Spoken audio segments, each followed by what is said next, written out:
Media soal dulu ke, bagi soalan dulu ke? Video saya.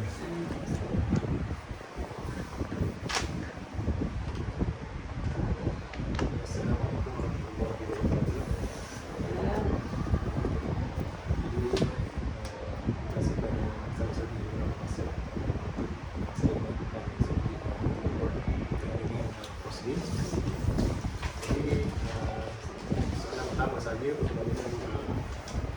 bimbingan aku sendiri, apakah peranan guru kaunseling di sekolah? Assalamualaikum warahmatullahi wabarakatuh. Saya Nisa Muhammad daripada SK Merbau. Hari ini Cikgu Hamidi daripada IBG Kampus Perlis datang sini untuk ROS selama 2 minggu. Hamidi ingin peranan guru kaunseling di SK Merbau. Di mana-mana sekolah lah, sama je. Peranannya biasanya kita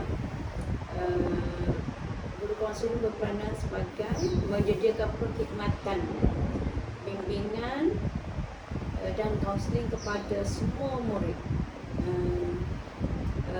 Seperti kita buat kajian keperluan, soal skripsi, kita membuat berbincang dengan murid-murid, dengan guru pentadbir pun, begitu juga dengan teman sekolah. Dan juga ibu bapa pun, guru kaunseling main peranan penting dalam kita berkolaborasi dengan ibu bapa. Di sini guru kaunseling dia akan merancang untuk rancangan tahunan dia. Biasanya guru kaunseling ini akan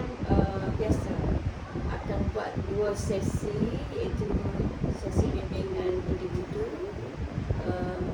Sesi bimbingan individu ni 1 hari 1 orang, sekurang-kurangnya 1 orang murid.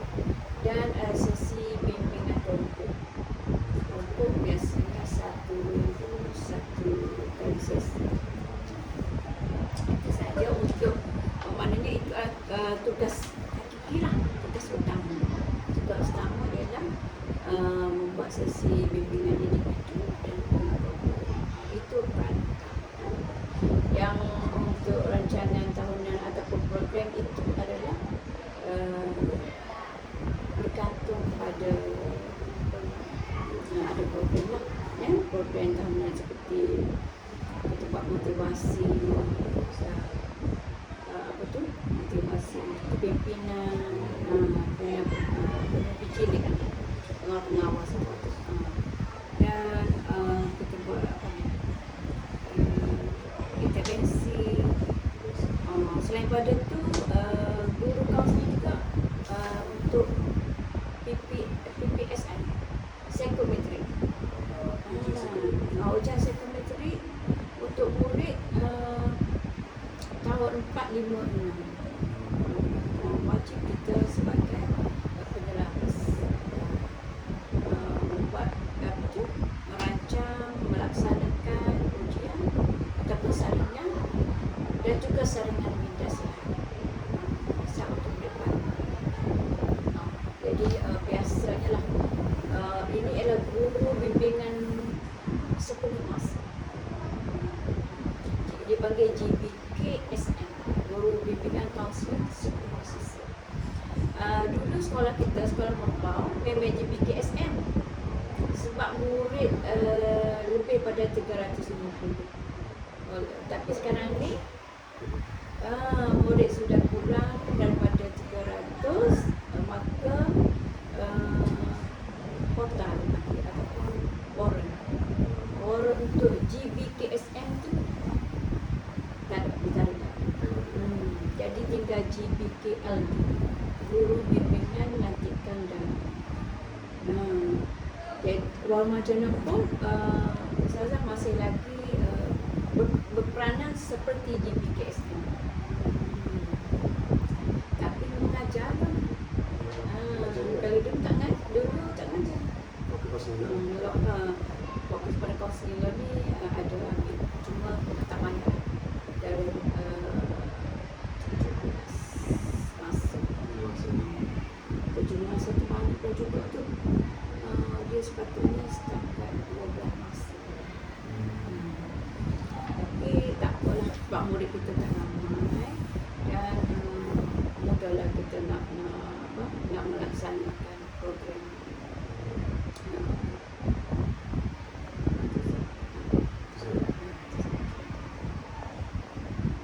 Soalan kedua, apakah isu yang sentiasa dihadapi oleh orang-orang? Isu yang hangat biasanya kehadiran. Ai hadir lah. Ai hadir murid kita kalau boleh dikatakan merosot juga. Target untuk capai 90% kehadiran tu tak capai. Susah.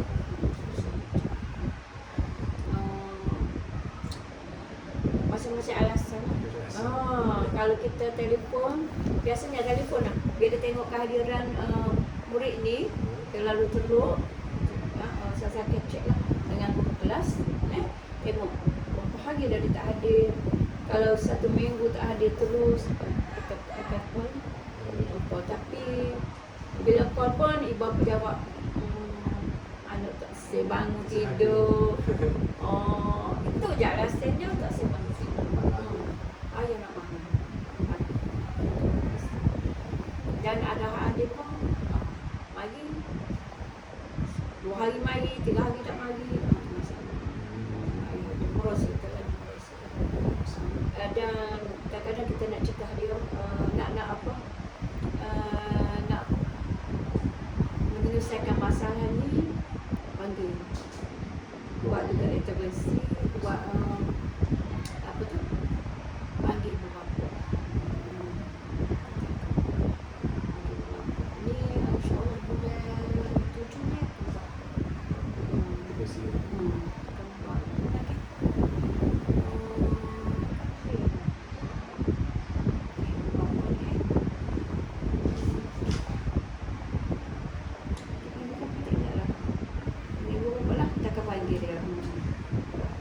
Ada buat ziarah ke rumah. Kalau ziarah ke rumah pun pergi ziarah. Kehadiran yang terlampau teruk dia tak hadir, memang kita pergi dulu bersama dengan PKN dan juga guru kelas. Itu yang mana panggil yang mana kronik ada yang kronik tak hadir kronik. Dan kita biasanya guru kaunseling ni kita buat perkhidmatan kita kan untuk pembangunan sosial diri murid.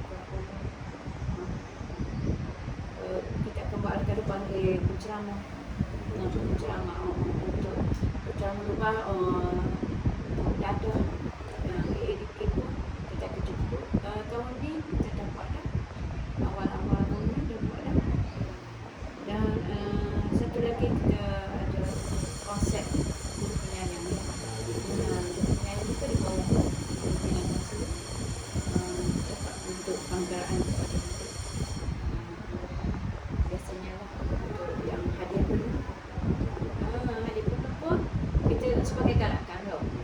Hadir penuh kita bagi sijil, hati, dan juga dari segi ketokohan murid kan. Dia ada biasanya akhir tahun lah kita biarkan murid biasa untuk murid tu satu seorang lagu.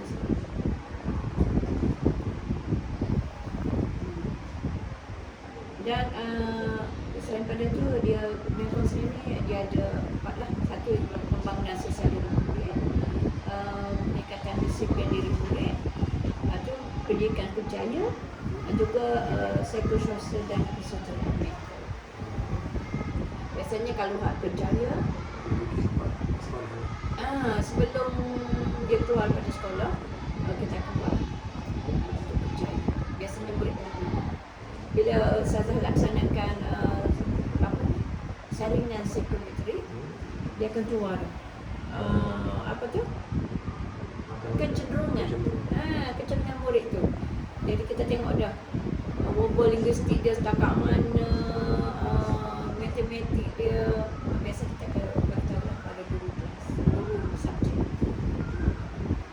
dia kalau kita tengok kecenderungan dia, kalau dia tu kita tanyalah,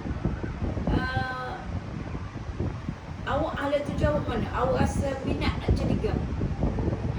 Kalau dia kata saya minat jadi cikgu lah, kita tengok okeylah bahasa Melayu verbal linguistik awak ni 50 je, 30 je.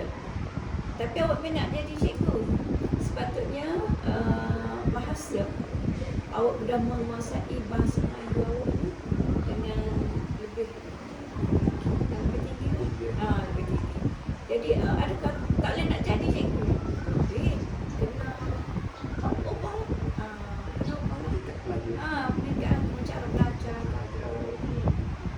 Itulah. Kata maknanya psikometrik ni buat tu supaya murid ni nampak dia ni lebih pelan. Nak puaskan diri dia, nak siapkan diri dia. Sebab ni kita tak ada GPS kan? Tak ada GPS.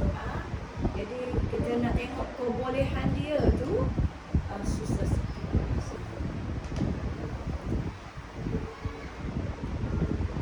Soalan ketiga, bagaimana sesi kaunseling yang dijalankan? Seperti yang saya beritahu tadi, sesi kaunseling kita setiap hari untuk individu seorang murid sama ada ustazah akan panggil ataupun murid yang dirujuk oleh guru. Ada juga murid yang dirujuk mungkin dari segi disiplin tapak itu semua. Tapi banyak kita banyak biasanya kita yang panggil. Ada setengah murid, ada juga yang sukarela tawarkan diri, boleh anak-anak ni cepat, boleh sudah bagi hari ke apa ataupun pada hari ni cukup kau kadang-kadang murid kan budak kan, kalau dia royak dia nak selalu boleh Ustazah free, boleh masuk. Ada yang masalah biasanya saja yang kawan-kawan sekolah rendah banyak gelap.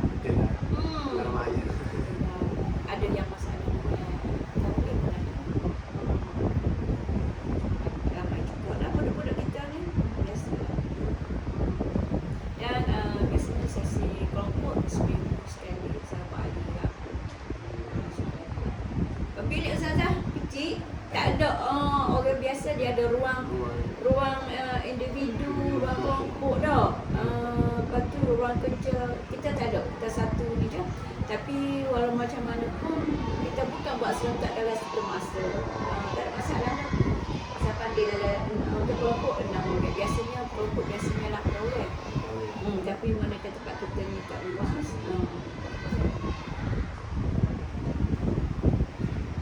Soalan terakhir adalah bagaimana kerjasama dengan guru apa dilakukan?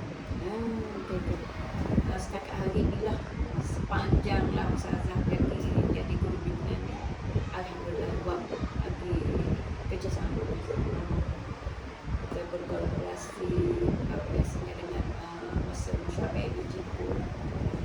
Dan sebelum ni pun Ustazah sejak saya PIBG, jadi mudah lah untuk kita di warga Nada.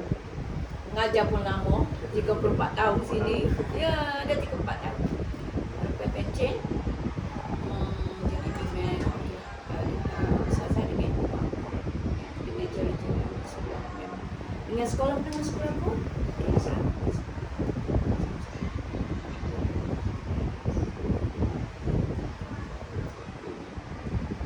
Jadi tidak pulang. Terima kasih atas kerjasama Ustazah untuk kesudian bagi masa. Ini sekian. Assalamualaikum warahmatullahi wabarakatuh. Kalau ada tak capai, kalau nak rasa nak